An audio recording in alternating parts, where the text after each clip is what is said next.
Nesse último módulo da disciplina, nós vamos ver duas coisas em conjunto. Nós vamos ver como é que a gente trabalha com modelos hierárquicos que nos permitem fazer animações desse tipo aqui, que vocês viram aqui, o boneco correndo ou o boneco andando.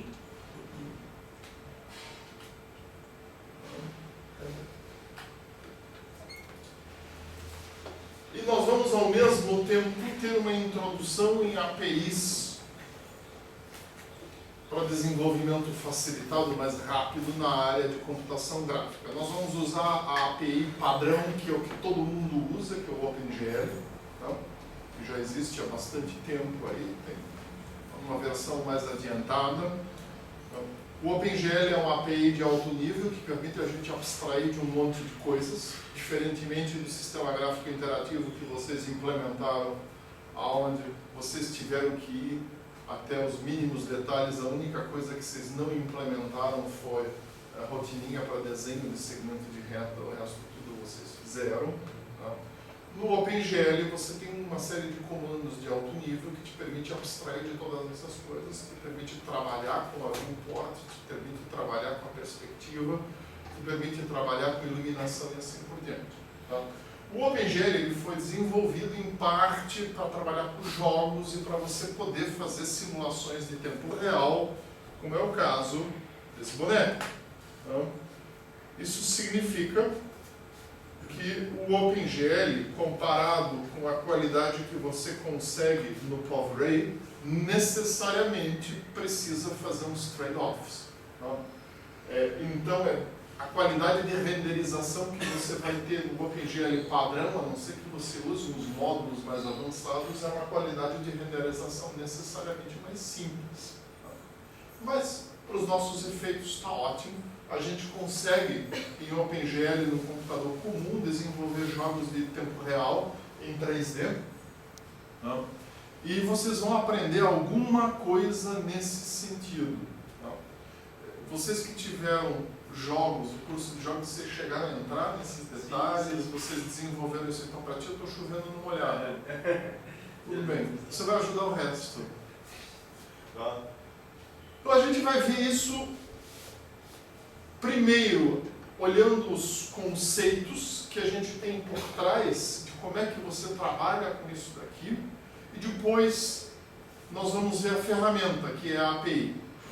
Isso é uma forma de ensino que segue uma sequência diferente do que eu tenho feito nos outros anos, onde a gente começa primeiro fazendo exercícios bobinhos com OpenGL e depois mostra para vocês o que vocês finalmente vão fazer com isso. Vou fazer dessa vez ao contrário. Eu acredito que é mais interessante primeiro mostrar onde é que vocês vão chegar e depois a gente ir passando para vocês as ferramentas.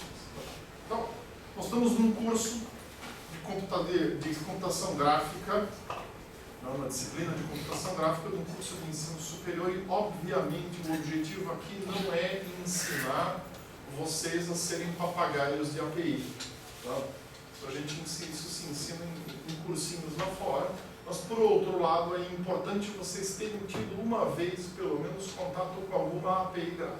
Então, nas próximas 2 semanas, nós vamos fazer um crash course de OpenGL, onde a gente vai pegar praticamente tudo do OpenGL básico e ensinar para vocês em 2 semanas. É perfeitamente possível, não é um overload de informação, e aí vocês vão ter conhecimento que chega para implementar isso aqui. De qualquer forma, para vocês olharem o código-fonte desse trabalho e de um outro que é bem interessante, que é uma mão que se movimenta. Então, à disposição no site da disciplina, vocês podem baixar e olhar o código, como é que fica. Então, a principal questão, quando a gente modela algum ser articulado que vai andar, é a questão de como é que eu vou modelar este movimento. Eu posso fazer isso de diversas formas. Aqui a gente pode olhar um pouco a estrutura dele agora como modelo de arame.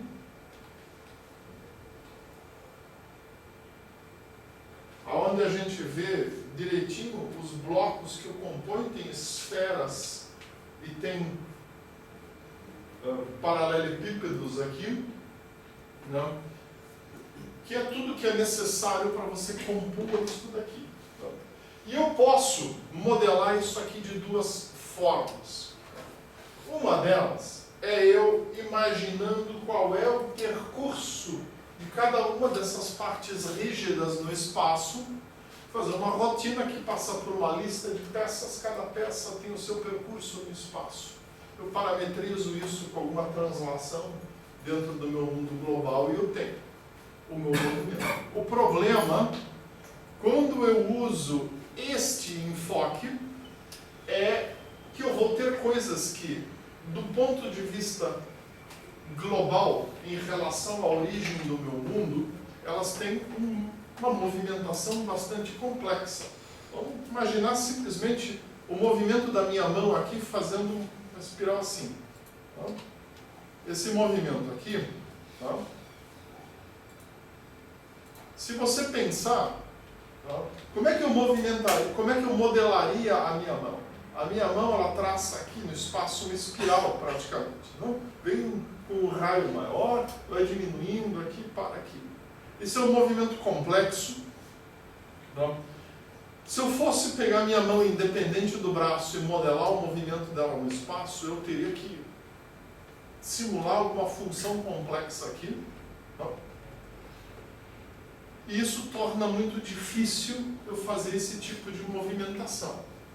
Então, um outro enfoque que simplifica enormemente isso é eu fazer o seguinte: eu considero alguma parte minha como um referencial relativo para todos os movimentos. Então, vamos pegar no momento o peito como exemplo. Então, o meu torso é rígido, eu tenho uma origem de um sistema de coordenadas que é o meu próprio aqui. E aí, o que eu posso fazer aqui? Eu posso modelar o movimento do meu braço aqui. Vamos esquecer o resto da mão. Vamos pensar só no braço. Eu posso modelar o movimento do meu braço como um movimento de uma estrutura rígida girando em torno desse eixo. Esse eixo está deslocado em relação à minha origem de uma certa distância que nunca muda. Meu torso é rígido. E aqui eu movo isso aqui de um certo ângulo. Bom, então, esse movimento aqui, a primeira parte é isso. O braço mexeu, isso, mais nada. Ao mesmo tempo, eu posso modelar o antebraço como sendo uma estrutura rígida que está ancorada aqui.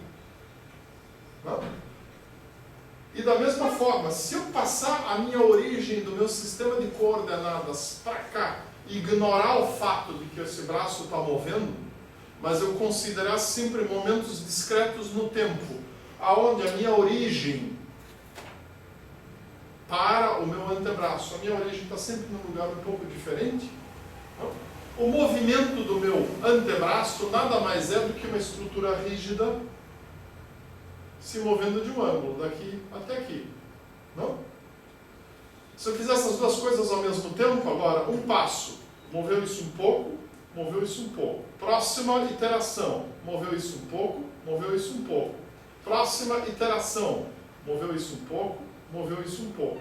Próxima iteração, moveu isso um pouco, moveu isso um pouco. Pronto. O que eu fiz? Um movimento complexo, que isso daqui, se a gente pegar, considerar de forma independente no espaço, vou desmontar algum hardware aqui para a gente fazer um exemplo. Não? Se a gente considerar o antebraço, não? Na verdade, ele está traçando uma curva no espaço e mudando o ângulo dele. Já é um movimento relativamente complexo. Agora, se para toda vez que eu atualizo o movimento dele, eu simplesmente mudo a origem do meu sistema de coordenadas de novo para o meu cotovelo, o movimento disso aqui simplesmente é uma série de rotações. Mais nada. Então eu posso expressar isso aqui, vamos ignorar não, então, da seguinte forma: define sistema de coordenadas aqui, calcula uma rotação a partir daqui de um pequeno ângulo. Aí ficou fácil saber onde está isso. Translado meu sistema de coordenadas para cá, define isso aqui como uma rotação em torno de um pequeno ângulo. Pronto. Volta para cá, próxima iteração. Mexe aqui, vai para o sistema, translado o sistema de coordenadas para cá. É fácil, né? É só seguir essa reta, muda para cá. Próxima iteração, vem para cá, rotaciona aqui, define, identifica onde está isso, rotaciona aqui. Próxima iteração, vem para cá, roda aqui, identifica onde está isso, roda aqui. Pronto. Se eu generalizar esse processo, é a mesma coisa com a mão. Está começando a doer o meu braço. Então, mas vocês entenderam, não? Eu posso fazer isso como braço, antebraço, mão e todos os 3 ossos do dedo. E com isso eu posso fazer isso daqui simplesmente como uma sequência de translada sistema de coordenadas, rotaciona, translada sistema de coordenadas, rotaciona, translada sistema de coordenadas, rotaciona, translada sistema de coordenadas, rotaciona, mais 2 vezes, tá? Pronto. E aí volta. Então a gente tem um par de passos bem simples, uma translação do sistema de coordenadas e uma rotação de um objeto rígido, tá? Feito em sequência, descendo uma hierarquia. Na hora que eu vou para os dedos, são 5 dedos, e esse meu algoritmo vai bifurcar em árvore e vai seguir 5 processos em paralelo aqui. Mas todos eles são idênticos do ponto de vista algorítmico. Eu só mudo o dado que eu vou usar como parâmetro para o meu movimento. Então eu posso fazer isso aqui, posso fazer isso aqui. Então, a mãozinha lá faz isso aqui também. Tá? Então, vocês podem baixar a mão no outro momento lá e ver. Com isso eu consigo fazer uma série de coisas. Inclusive, por exemplo, esse movimento ondulante da cauda aqui, ó. Ele fica extremamente simples de fazer. Eu não preciso pensar numa função complexa que me calcula uma ondulação. Simplesmente aqui é uma sequência de translações de sistemas de coordenada com uma rotação simples. E eu tenho uma tabela lá que me dá a sequência de ângulos. E eu fico num loop infinito passando essa tabela.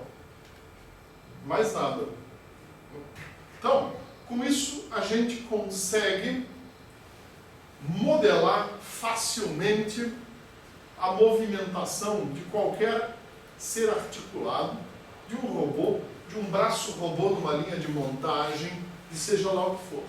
Tá? Então, o que vocês vão fazer nesse módulo da disciplina?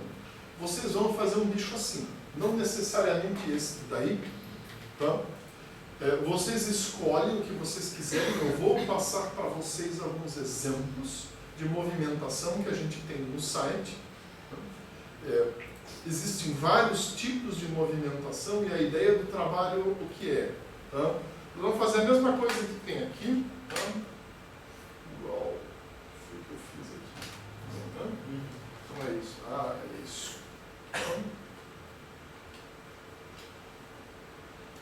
Tá? Vocês vão fazer um bicho qualquer que você consegue controlar com setas e onde você consegue dizer qual é o movimento que ele vai ter. Se ele vai andar ou vai correr. Então a ideia é essa. Quantas patas vocês escolhem, eu vou passar para vocês a sequência. Então é a mesma coisa nas mesmas equipes que vocês estavam fazendo até agora. Então, como é que a gente vai proceder hoje? Eu vou mostrar primeiro alguns exemplos de movimentação para vocês entenderem como é que a gente pega parâmetros para definir movimentos e depois a gente vai ver qual é a filosofia geral para a construção de algoritmos para você modelar a movimentação articulada. E aí na aula que vem nós vamos começar com o conteúdo da API do OpenGL. Então,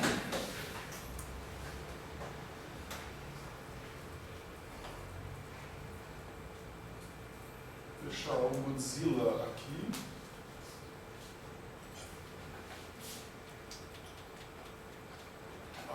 mais uns outros trabalhos que eu não sugiro copiar. Muito bem. Então, nós temos aqui várias formas diferentes. Eu vou mostrando um a um para vocês. Tá? Eu peguei isso de um site. Tá? Então, assim, a ideia é que vocês se baseiem num desses modelos aqui. Ó, tá? Então, nós vamos ter bípede, quadrúpede, tá? Caminhada, corrida, quadrúpede, assimétrica, a gente vai dar uma olhada nisso, e a locomoção de insetos e outros animais com muitas patas. Tá? Então, no caso de um bípede, tá?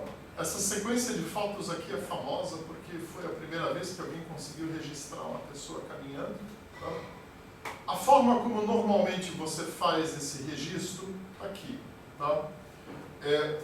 A gente considera um ciclo de 0 a 1 e marca os momentos no tempo em que cada pé está no chão. Então, numa caminhada bípede, você vai ter pé 1 no chão no momento 0, pé 2 no chão no momento 0,5. Tá? Ela é bípede. Tá? Você vai ter uma ou duas pernas de suporte, quer dizer, ou você está com os dois pés no chão, ou você está com um pé no chão e no próximo. Tá? Você não tem nenhuma fase em suspenso. Quem anda não voa. A gente vai ver que a corrida é diferente. E você tem duas batidas, dois pulsos no chão, por ciclo. Não? E aí você só tem que agora determinar os ângulos. A gente, para caminhada, tem um exemplo de ângulos naquela apostila em PDF. O batida seria bom para poder modelar o som de cada... Pode ser. Inclusive, se você quiser fazer com trilha sonora, fica interessante. Entendeu? A corrida bípede, ela já é diferente. Tá? Uma corrida bípede é uma sequência de pequenos voos. Não? A gente tem a mesma coisa. Não? O início. Isso está modelado lá no Godzilla, não? Então,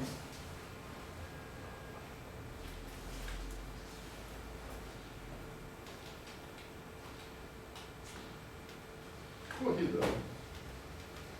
Ó, salto. Salto. Não? Não. Não. Você vai ter 0 ou 1 perna de suporte. Você bate no pé, salta. Próximo. Não, pô, isso foi filmado. Tá? Você tem duas fases em suspenso nesse caso, e você vai ter duas batidas também. Tá? As fases em suspenso estão ó. Suspenso, suspenso, suspenso. Não? Então, essa é uma corrida típica. Novamente, para eu fazer a modelagem, isso aqui é um GIF animado, vocês podem parar isso e medir os ângulos. Então, é uma sequência de ângulos aqui, ó. O ângulo de uma perna é igual ao da outra. Você mediu os ângulos de uma perna, você tem informação para você fazer a outra perna do mesmo jeito. Então, bípedes são simples. Tá? Então, caminhadas simétricas são caminhadas onde você tem na frente e atrás, do lado esquerdo e do lado direito, uma distribuição simétrica. Então, aqui nós temos um exemplo de um cavalo, mas a princípio essa caminhada ela vale para praticamente todos os animais. Começa aqui, vai para o contralateral posterior, depois vem para o mesmo lado na frente, depois cruza de novo para o outro atrás. Aí começa aqui de novo. Tá? Então, nesse tipo de caminhada, todas essas imagens são GIFs animados. Tá? Vocês conseguem, se vocês quiserem tirar os ângulos entre os diversos ossos, vocês podem tirar daqui. Tá? Você vai ter 3 ou 4 pernas de suporte. Então, um cavalo quando anda assim, ou um réptil quando anda assim. Então, não, réptil não, perdão. Só isso aqui.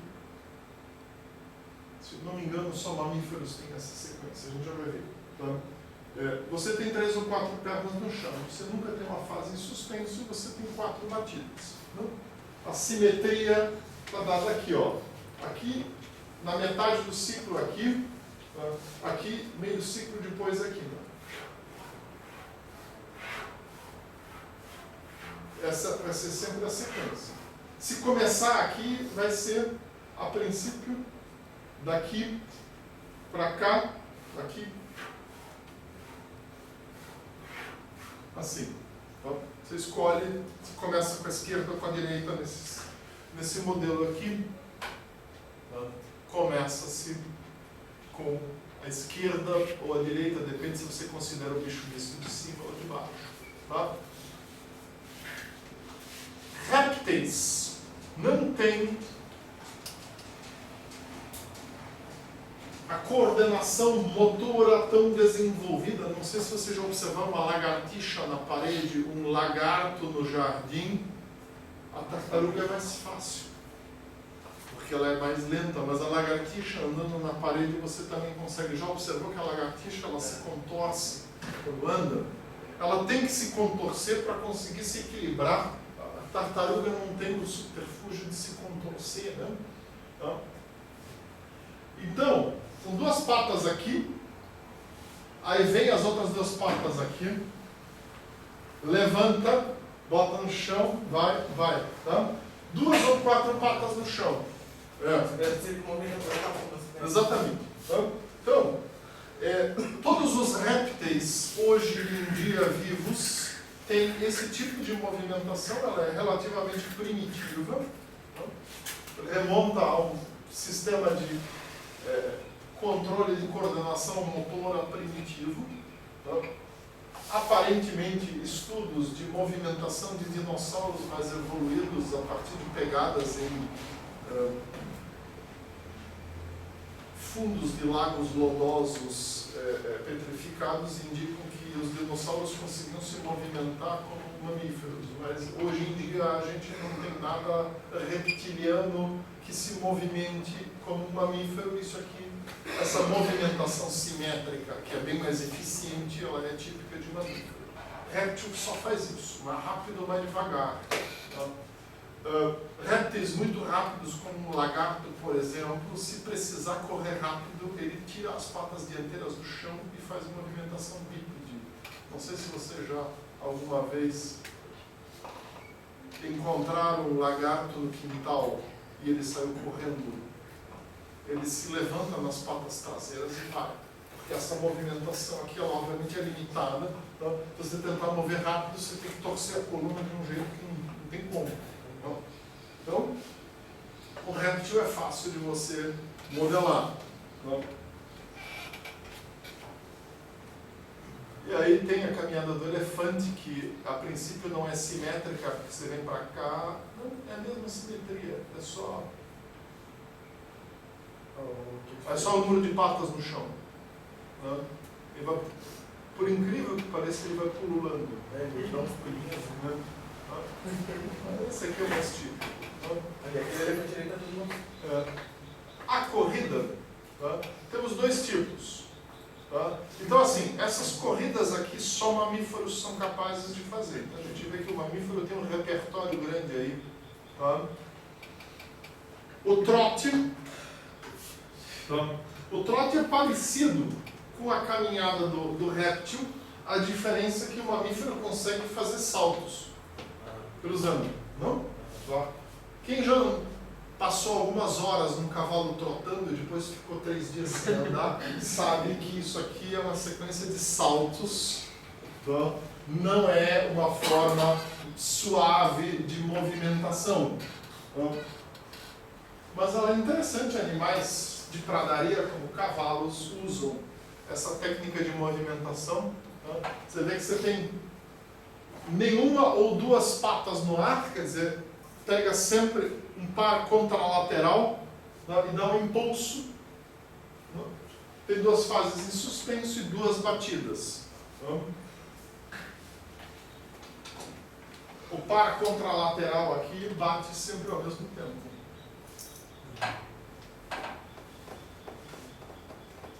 Então essa é uma corrida simétrica por causa disso daí.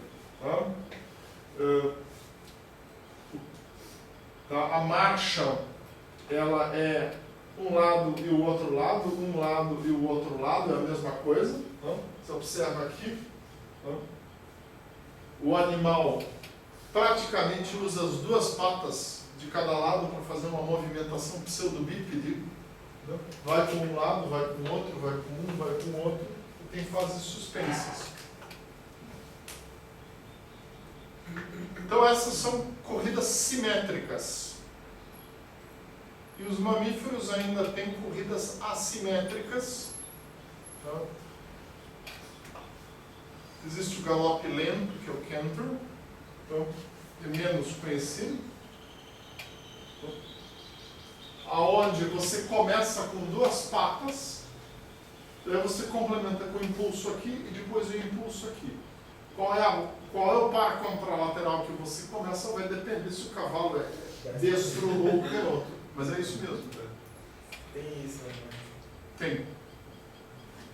No caso do cavalo, ele é distribuído de forma igual, não é que nem humanos, onde você tem 9:1. Ó. O galope, que você conhece do filme de Faroeste, então, ele é diferente, ele começa a pata dianteira, logo em seguida um impulso contralateral na frente, e aí ele vem atrás, agora sim, trocando de lado, mais para a segunda metade do ciclo, o impulso com as patas traseiras. Então, começa aqui, dá uma voada longa, dá um impulso aqui, voada curta, e já vem com esse aqui de novo.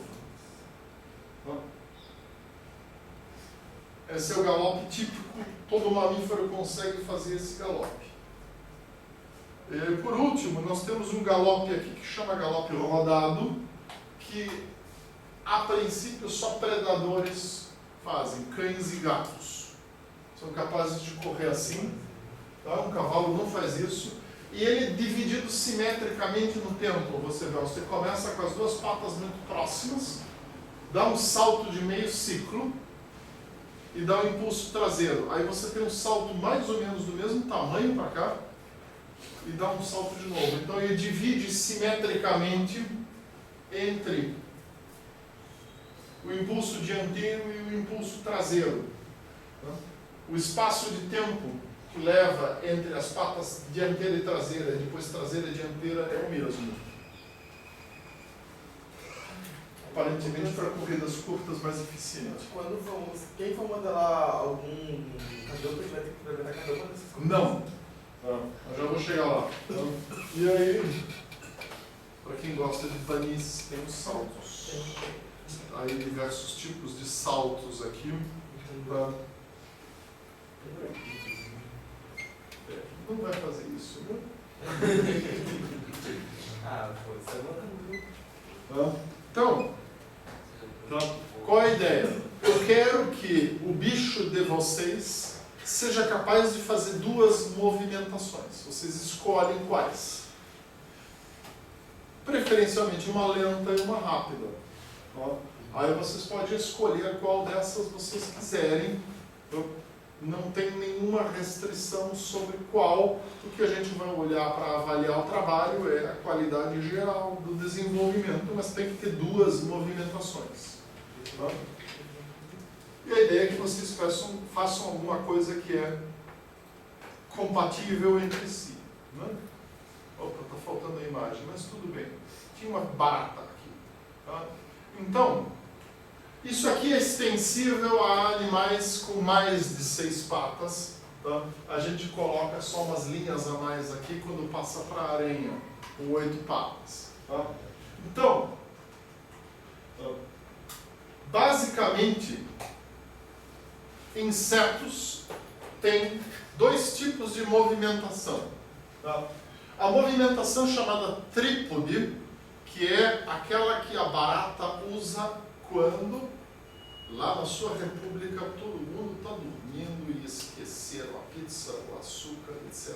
Tudo em cima da mesa e a barata está explorando e procurando o que vai ser o jantar. Então, ela vai usar a movimentação trípode, aonde pata dianteira e traseira de um lado e pata central do outro estão no chão, aí ela pega o trio contralateral, quer dizer, a dianteira e traseira do outro lado e a central, bota no chão e tira essas. Então, aqui o desenho está mal feito porque isso é um gráfico de tempo e na verdade existe um overlap aqui. Não? Essa pata está no chão até um pouquinho depois dessas duas tocarem. Essa aqui também, essas duas estão no chão até um pouquinho depois dessa aqui tocar.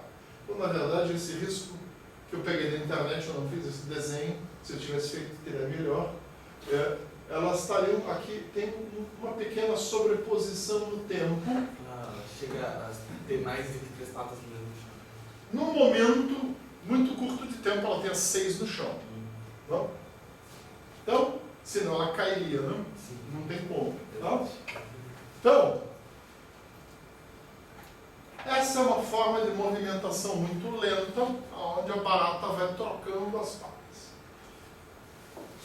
Quando você acorda no meio da noite para tomar aquela água para repor o que você perdeu por causa da meia garrafa de tequila que você tomou antes, e chega na cozinha e a barata te vê, a barata muda para essa sequência aqui. Tá?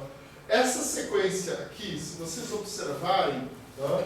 O que ela faz? Ela faz uma sequência de ondas em cada lado. Ó. A única diferença é que existe uma diferença de fase nessas ondas.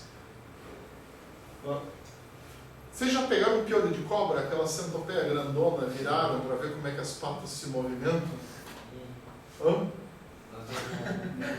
Cara, sei fazer que É uma experiência interessante. Aqui na ilha tem muito piolho de cobra. O animal é inofensivo, você pode pegar, ele tem uma carapaça dura, não é nojento, é só virar. Quando você virar o piolho de cobra, ele evidentemente vai estar em pânico e vai estar nesse modo. Aí você vai ver, ele tem muitas patas, dizem que são 100, mas eu nunca contei. Talvez seja variável de indivíduo para indivíduo, também não faço a menor ideia. Mas você vai conseguir ver ondas se movendo entre as pernas. É bem interessante. O inseto, apesar de só ter 3 patas de cada lado, ele faz a mesma coisa. Tá? Provavelmente isso aqui é até uma forma de movimentação mais primitiva, depois ele desenvolveu essa. Tá? Um chute meu. Tá? Mas isso aqui é simples de você fazer, você só tem que mover as patas em sequência. Não? Você observa aqui, fora para dentro. E o que acontece aqui? Ele tem, num momento do tempo, sempre 4 patas no chão, no caso do inseto. No caso da centopeia, eu não sei quantas ele tem no chão, se são 50 ou o que é. Tá? Mas, em todo caso, e o resto está no ar indo para frente. Então você tem 2 frentes de onda, uma de cada lado, em movimentação.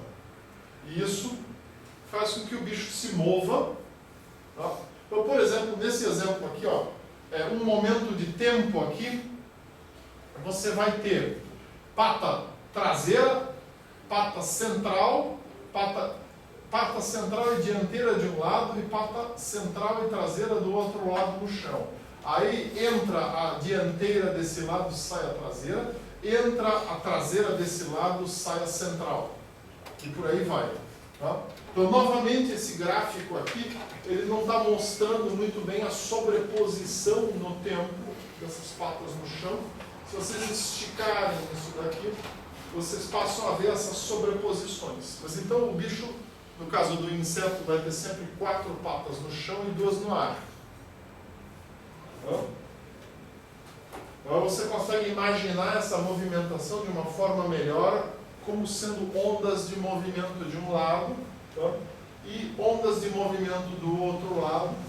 E aqui você vai ter 2/3 de fase, ou 1/3, depende de como você considera de fase aqui, tá? De defasagem de um para o outro. Eu tenho um ciclo aqui, e esse ciclo aqui, ele começa, nesse caso aqui, está começando 1/3 de ciclo depois. Não é isso. Bem simples. Não é difícil também de você fazer a modelagem dessa movimentação. Casa de caranguejos. O caranguejo é um decápode, ele tem 10 membros. Por sorte sua, 2 são garras, então só sobraram 8 para ser pata. Tá? E o caranguejo ele se mexe de lado. Né? Tá? Mas com certeza você vai conseguir imaginar um jeito de modelar o caranguejo. Pode ser um desafio para você. Tá? Modelar o caranguejo. Tá? Aqui tem um exemplo da movimentação de um bicho-pau, bicho graveto. A vantagem do bicho graveto é que ele se move muito devagar, então dá para observar. Né? Tá? Você está vendo aqui, ó, ele tem, no momento, ele está com esta pata no chão aqui e estas duas. Estou movendo essa e essa. Então, tem filmagens, tá, de bicho graveto no YouTube, é só procurar por Stick Insect. Então, e você vai ver, muita gente filma o animal andando, dá para você ter uma boa noção de como é que funciona isso daqui. Então, nesse computador, o Firefox não gosta de abrir o YouTube. Vou ver aqui uma coisa, se a gente acha aqui.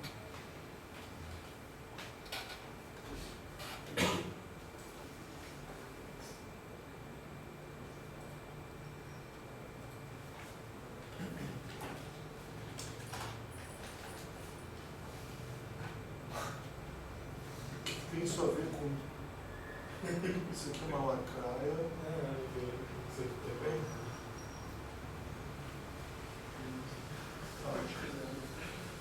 Uma coisa interessante aqui, um lugar aqui. Tem seta ali. Para direcionar mais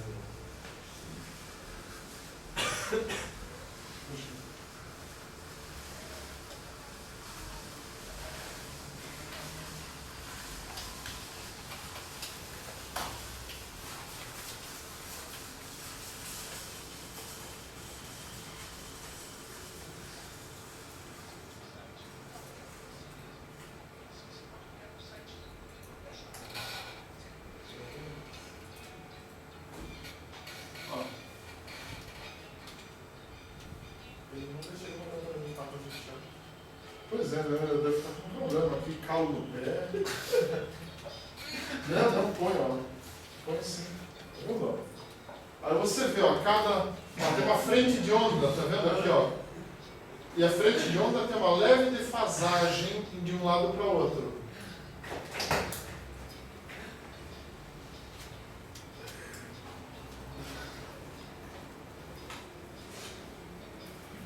A princípio, assim, computacionalmente modelar isso aqui, ou modelar 6 patas, é o mesmo, né? Sim, só repetir mesmo.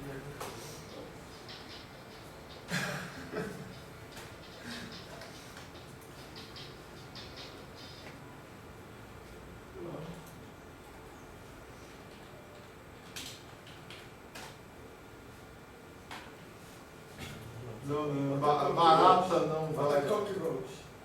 Barata não vai.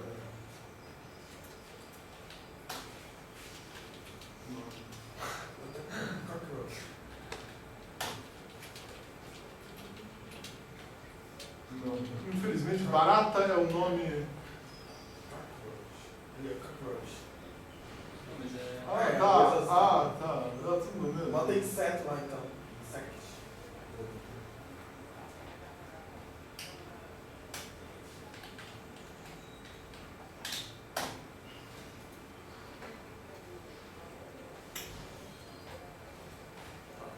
Fazer diferente aqui.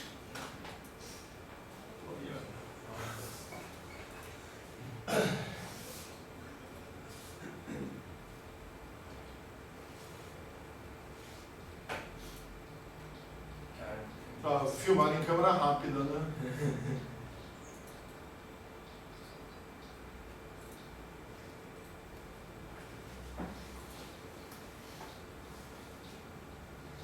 Esse não ajuda. Pois é. Esses são os níveis do. Tá andando com uma folha. E aí? Não ajudou nada. Bom, gente, não vamos perder mais tempo com isso daqui. Vocês podem olhar isso aqui à vontade num outro momento qualquer. Então, nós queremos olhar, queremos entender como é que a gente modela isso daqui. Tá? Existem duas maneiras da gente trabalhar com a modelagem de estruturas hierárquicas desse tipo. Tá? Uma delas é a gente continuar o enfoque que nós fizemos lá no sistema gráfico interativo, aonde nós construímos uma estrutura de dados em árvore e a gente vai aplicando em sequência as transformações. Tá? Isso parece ser intuitivamente uma solução a ser seguida. E se a gente fosse implementar isso lá no sistema gráfico interativo de vocês, muito provavelmente nós falaríamos assim. Tá? Para desenvolvedores de OpenGL, porém, existe outra forma da gente trabalhar, tá? E essa forma usa o conceito de caneta de desenho e de contextos do OpenGL, fazendo uma sequência de rotinas, tá? Aonde cada rotina é responsável pela movimentação de uma parte rígida e pela movimentação e por chamar as suas estruturas hierárquicas dependentes. Tá? A gente vai ver como é que a gente faz isso de alto nível aqui, para vocês terem uma ideia. Aí a gente vai ver algumas aulas de desenvolvimento de OpenGL e em seguida nós vamos voltar para isso aqui para discutir isso. Tá? A ideia agora é ser rápido e passar para vocês uma noção geral de como é que isso aqui funciona. Tá? Então, nós vamos fazer o nosso exemplo em cima de um torso estilizado de forma reduzida aqui através desse bloco e de um conjunto de pares rígidos com articulação. Então a gente sempre tem uma articulação e um elemento rígido, articulação, elemento rígido, articulação e elemento rígido. E nós vamos dar nome a isso chamando de tronco, coxa, canela e pé. Nós vamos ter a articulação do quadril, nós vamos ter a articulação do joelho e nós vamos ter a articulação do pé. Então, se eu fosse construir uma estrutura de dados, eu teria esta árvore aqui. Não vamos fazer. Então, qual é a ideia? Eu poderia aplicar a rotação aqui. Se eu fizer só aí, eu vou ter perna rígida. Não? Nem mesmo nos desfiles do Exército Vermelho em Moscou, o pessoal consegue se movimentar só assim. Não? Se eu colocar a rotação aqui, eu vou ter essa movimentação aqui. Então, a ideia é combinar essas duas movimentações com a movimentação do pé, tá? Para a gente poder fazer isso daqui. E isso a gente faz com uma sequência de movimentos. Tá? Então, eu modelo um ângulo aqui, outro ângulo aqui e a mesma coisa aqui, e vou fazendo em sequência, transformação aqui, transformação aqui, transformação aqui. Então, o que mais que eu tenho que levar em consideração? Se eu estou com o joelho dobrado, a minha perna está mais curta. E isso é natural. Se eu colocasse um LEDzinho no alto da minha cabeça aqui, a gente veria o LED subir e descer. Não? Quando eu dou um passo aqui, eu estico a perna, estou alto. Quando eu apoio aqui e vou tirar essa perna do chão, eu estou com esse joelho dobrado e eu desço. Não? Então eu posso exagerar isso. Não? A gente não costuma andar assim, não? Mas você também não anda como a noiva indo para o altar sem se se mover. É muito difícil você conseguir fazer essa movimentação, só se você tentar, de uma forma muito consciente, se mover assim. Então, numa movimentação mais natural, você vai ter subidas e descidas. Não? Então, você tem um deslocamento vertical que tem que ser levado em consideração. Não? Que não é difícil de você calcular. Você sabe os ângulos de cada junta e você pode determinar qual é a perna mais comprida num determinado momento, que é aquela que vai estar sempre no chão. Não? E com isso você sabe também qual é a altura. Tá? Então, ó, por que subiu aqui? Porque eu estou com a outra perna no chão e ela, neste momento aqui que subiu, ela está esticada. Esse é o momento, não sei se todos conseguem me ver, tá? Esse é o momento em que eu estou com a perna esticada, a outra esticada e essa aqui está levantada. Ó, agora eu vou baixando, boto essa no chão, e agora eu estico essa e dobro a outra.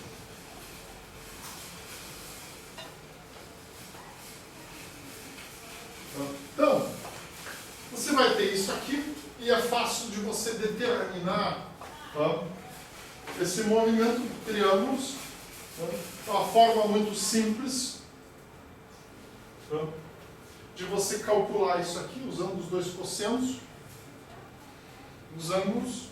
E com isso você determina sempre qual é a altura que vai estar o seu quadril. O resto é rígido em relação a isso daqui. Não? Então a gente consegue fazer isso. Lá no nosso Godzilla,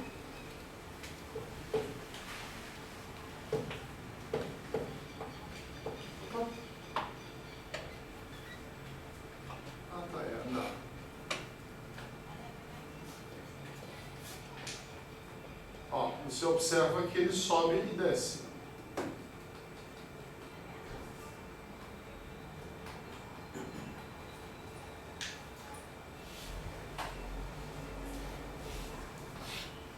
Sempre que estica uma perna, ele sobe. Ele nem está esticando completamente cada perna. Então, isso tem que ser calculado também. Muito bem, então como é que a gente vai programar isso daqui? Tá? Em OpenGL, depois a gente vai dar uma olhada em cada um desses comandos ao longo do ano. Você vai trabalhar o seguinte: o OpenGL tem uma pilha interna aonde você pode guardar matrizes de projeção. Tá?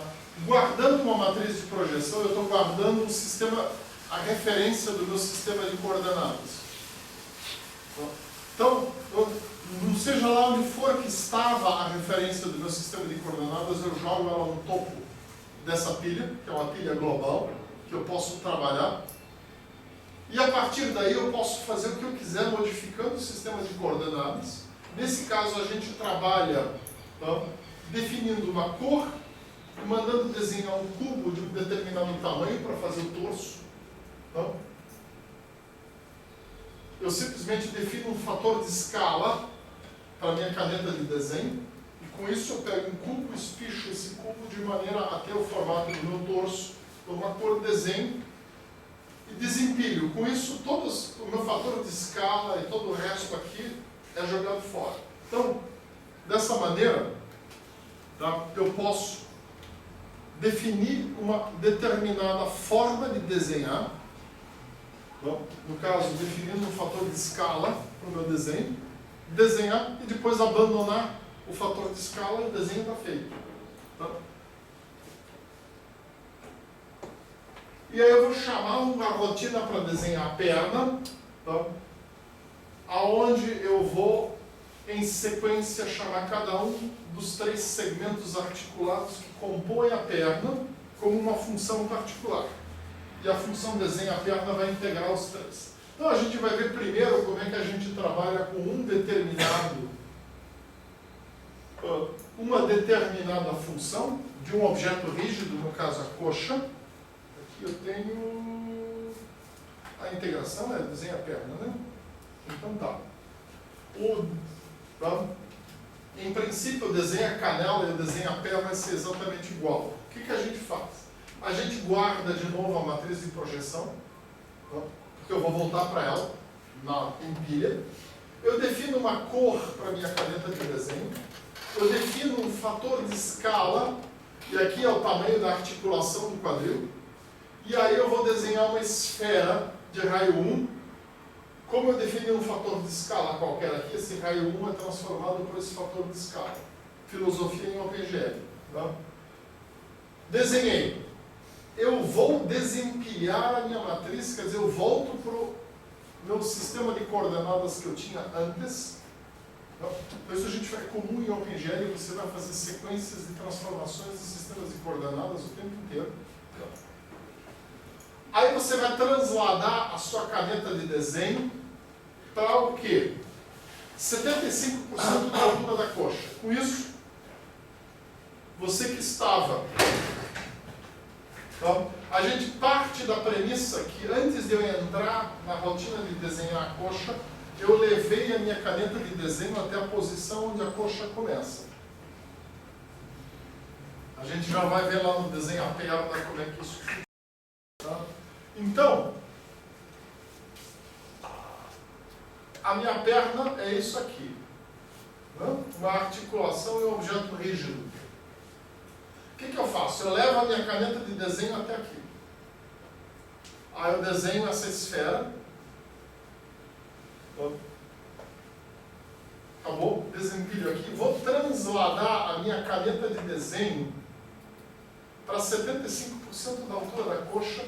Tá? Como isso aqui também já é 25% da altura da coxa, eu vou parar com a caneta de desenho aqui. Tá? Observem o seguinte. Uma translação em OpenGL significa que a minha origem do sistema de coordenadas vai junto. Aonde eu boto a caneta de desenho, a origem do sistema de coordenadas está. Eu não translado objetos em OpenGL, eu translado a caneta de desenho, porque eu vou desenhar o objeto em outro lugar. E agora, feita essa translação, eu vou empilhar a matriz, quer dizer, eu vou guardar essa referência. Vou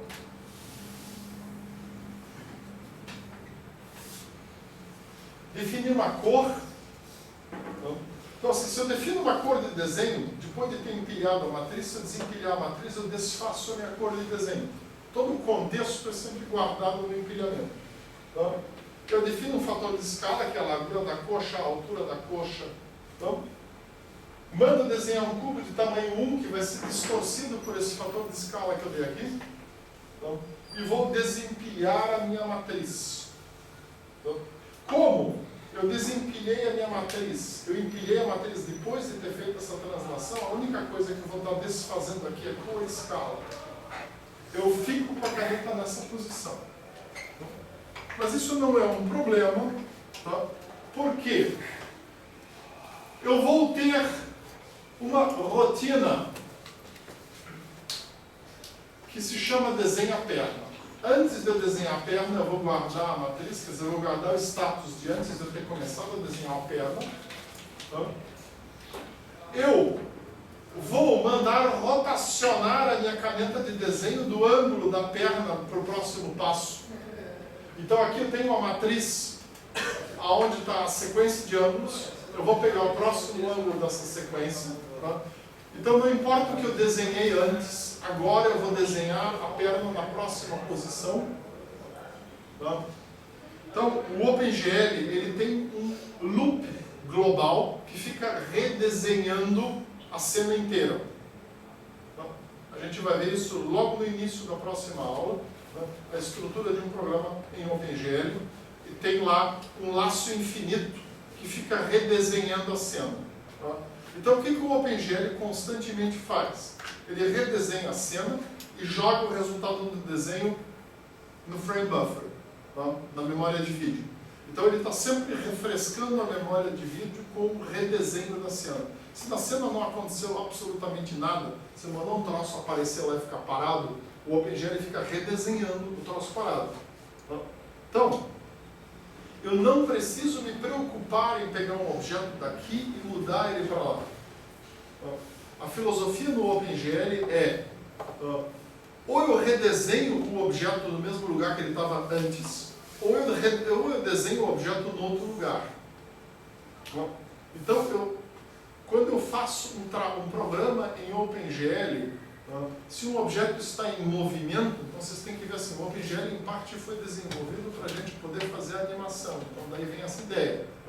Um objeto em movimento, eu só tenho que calcular onde é que ele vai estar daqui a pouco, e na próxima passada do laço infinito, eu só vou desenhar o objeto naquele novo lugar. Então, desenhar esse movimento da perna não é criar um objeto perna e ficar mudando o objeto de lugar. É simplesmente calcular onde é que vai estar a perna daqui a pouco e na próxima passada eu vou desenhar a perna naquele lugar. Então, a ideia é ter o quê? Uma tabela. Aqui não é zero, na verdade, eu teria que passar o parâmetro de que ponto que eu estou no meu ciclo da perna. Eu defino o lado do corpo, o lado da tabela, e aí eu vou ter um ângulo, que é o próximo ângulo de movimento. Então, se antes eu desenhar a perna aqui, sei lá, agora eu vou desenhar a perna aqui. Então, eu estou com o meu sistema de coordenadas aqui. O que eu vou fazer? Eu vou mudar a direção que a caneta de desenho aponta, e isso é o suficiente. Bem simples. Então, eu mudo a caneta de desenho de ângulo, e mando desenhar a coxa agora na outra direção. Aí eu vou transladar a caneta de volta lá para cima, lembra que ela ficou lá embaixo? Vou mandar rotacionar para o outro lado, Perdão, vou mandar fazer a rotação do joelho, ou da canela, e aí vou desenhar a canela. Vou mandar rotacionar o pé, a caneta do ângulo do pé, e vou desenhar o pé. Cada uma dessas vezes eu crio um novo contexto, vou empilhando e desempilhando matrizes, tudo dentro, tudo em princípio. Eu tenho a minha pilha lá de matrizes, sei lá, outros contextos, e aqui eu empilho essa matriz. Aí eu vou empilhar a matriz da coxa, desempilho, empilho a matriz da canela, desempilho, empilho a matriz do pé, desempilho, e aí eu volto para cá e desempilho essa aqui também. E aí eu volto ao contexto que eu tinha antes, sei lá, desenhar outro bicho, desenhar a parte de cima do torso, qualquer outra coisa. Então, o OpenGL ele é todo orientado a contextos. E uma forma de eu guardar contextos é eu mandar pegar a minha matriz de representação nesse momento e guardar. Ela vai guardar o sistema de coordenadas, ela vai guardar a direção para onde a window está apontando, e vai guardar uma série de outras coisas, a cor da caneta de desenho, fatores de escala e outros negócios. Quando eu desempilho, eu volto à situação anterior. Então essa pilha ela é uma coisa central dentro do OpenGL. Nós vamos, na aula que vem, fazer um programa bem simples, aí vocês vão entender isso aqui um pouco melhor. Então, cada uma daquelas rotinas lá, desenha a coxa, desenha a canela, desenha a pé, ela vai ter essa estrutura aqui. Empilha a matriz. Qual a matriz que eu empilho? Essa matriz daqui, que está valendo aqui nesse momento. Com essa translação aqui realizada.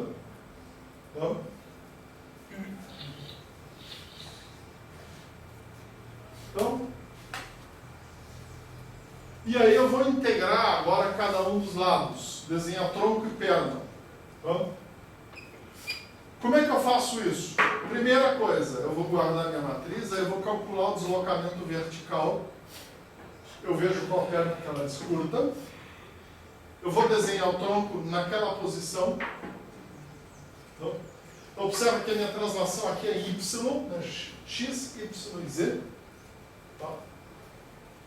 vou desenhar o tronco, vou transladar a caneta da altura do tronco em Y também, para descer até aqui na articulação do quadril. Vou guardar mais uma matriz. E aí eu vou ir para o lado, x, y, z. Então, eu estou no centro do tronco. Agora eu vou desenhar uma perna. Então, eu vou para um lado aqui, 1/3 da minha largura total. E eu vou desenhar essa perna. Depois eu vou para o outro lado e desenho a outra. Como é que eu vou fazer isso? Eu vou transladar de 1/3 para um lado. Mando desenhar a perna esquerda. Desempilho a matriz. Quer dizer, eu vou desfazer tudo que isso aqui fez com o meu contexto. Eu vou desfazer essa translação e eu volto à situação que eu estava aqui, desempilhando a matriz. E aí eu vou fazer uma translação de 1/3 para o outro lado. Por isso eu não preciso fazer uma translação aqui de 0,66. Eu faço de 0,33, porque a hora que eu desempilhei a matriz, eu voltei com a minha caneta para o centro. Aí eu desenho a perna do outro lado e desempilho a matriz. Qual? Esta que eu empilhei aqui. Não, empilha, empilha. Desempilha, desempilha. Então, quando eu termino isso aqui, eu volto à situação que eu tinha aqui.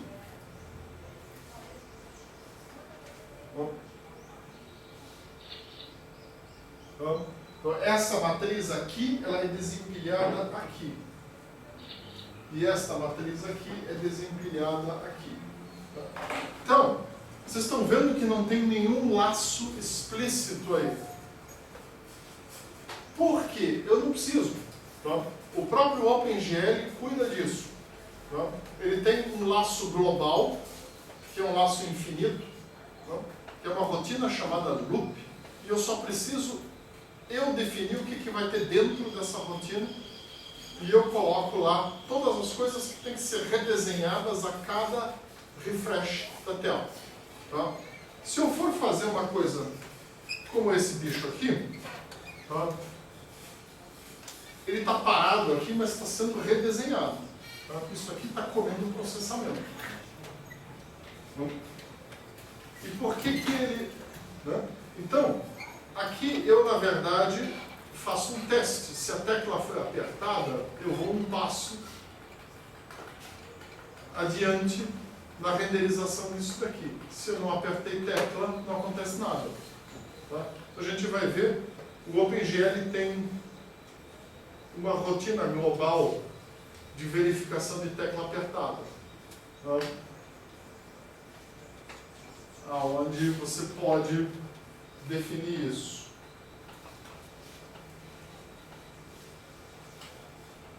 Lá, isso aqui é um retrato lá da apostila, então é um exemplo de como eu vou arrumar dados para ângulos diversos. Vocês podem baixar a apostila e dar uma olhada, né? Então, só tem para caminhada. O resto vocês têm que pegar e tirar os ângulos a partir daqueles GIFs animados lá da simulação. Tá? Então, assim, vocês não viram, com exceção dele, tá? Vocês não viram o OpenGL ainda. Tá? Então, muitas das coisas que eu falei para vocês aqui são conceitualmente bem novas. E a ideia não é que agora, com essa aulinha, vocês vão para casa e saiam implementando. Tá? Qual é a ideia? Que vocês tenham entendido como é que a gente trabalha com movimentos hierárquicos, qual é a ideia e um pouco qual é a cara que vai ter, que vão ter pedaços do programa que vocês vão fazer para a OpenGL depois para trabalhar com isso. Tá? Assim vocês já sabem agora aonde que vocês vão ter que chegar. Aí a gente começa na aula de terça-feira, assim, terça mesmo, a ver como é que a gente programa o OpenGL. Tá? Nós vamos usar uma API de alto nível em cima do OpenGL, que é o GLUT, tá? Que permite você programar o OpenGL independente do sistema operacional. Tá? O OpenGL, a princípio, ele é diferente do macOS, no Windows e no Linux. Tá? Mas se eu boto o GLUT por cima, eu abstraio dessas coisas. Então, nos exemplos que eu tenho aqui, Tá? Vocês vão ver chamadas de função OpenGL padrão, que são essas GL, tá? E eventualmente vocês vão ver uma ou outra chamada, tá?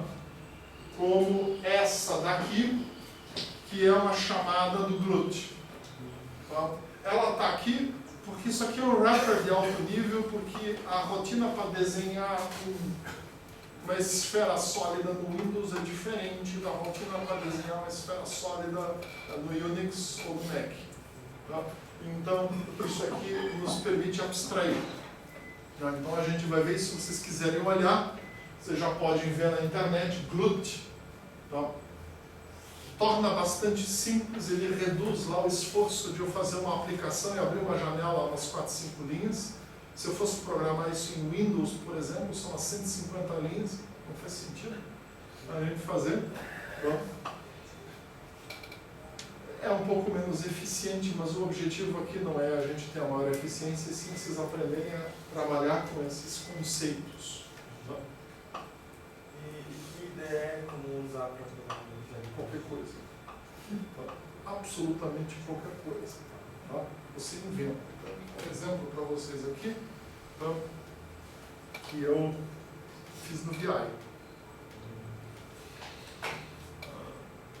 Não que eu sugira a vocês usarem VI. Tá?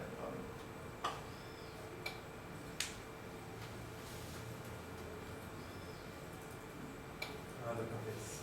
A cabeça, né? Tá? A cabeça, essa aqui, para essa cabeça eu vou ter que primeiro baixar essa. Tá? Sim. Vocês querem olhar o código? Então, vai abrir. Tem que abrir, né? Essa tá bem com o bagulho talvez ele esteja mal. Eu não me lembro, não, ela tá com carajuta. Tá? Então, não adianta a gente agora olhar isso daqui. Tá? Mas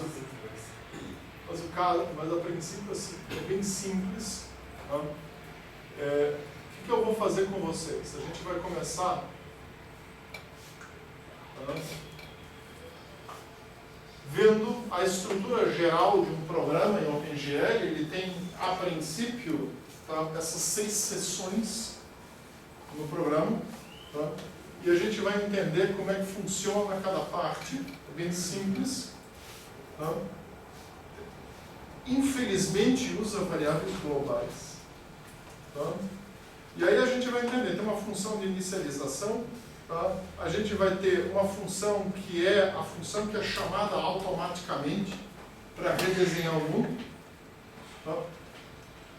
Como é que eu sei qual é a função que é chamada automaticamente no loop do OpenGL? Eu passo um ponteiro para ela.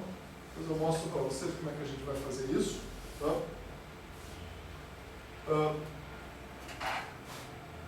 O GLUT permite aqui você trabalhar com frame buffer de uma forma bastante simples. Tá?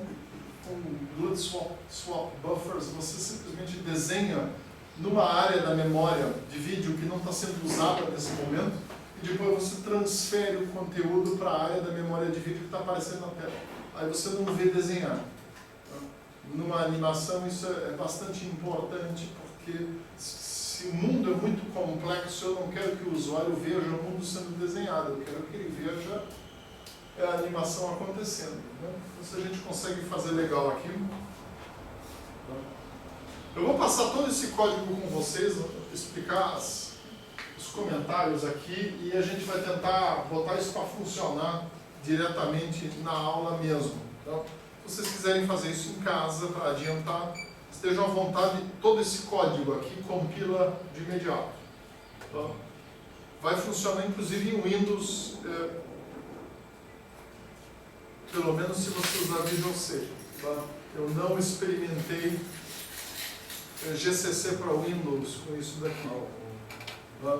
No Linux funciona em GCC sem problemas. Tá? Vocês podem escolher o que vocês querem. Tá? Não tem necessidade de usar uma ideia complicada. Tá? Se você for usar uma ideia, pega aquela que você está acostumado. A maioria de vocês usa NetBeans, não, NetBeans não, Eclipse, né? Tá? Mas Vocês podem usar o que vocês quiserem aí para desenvolver esse troço. Se quiserem algo bem simples, uma ideia para programar em C que é legal é CodeLight. Não tem muita complicação e é igual em Windows e em Linux sem problemas. Não serve para programar muitas coisas diferentes, mas para C ela é ótima. Então isso a gente começa a ver na terça. Perguntas sobre isso? Perguntas sobre a aula passada? Então terminamos.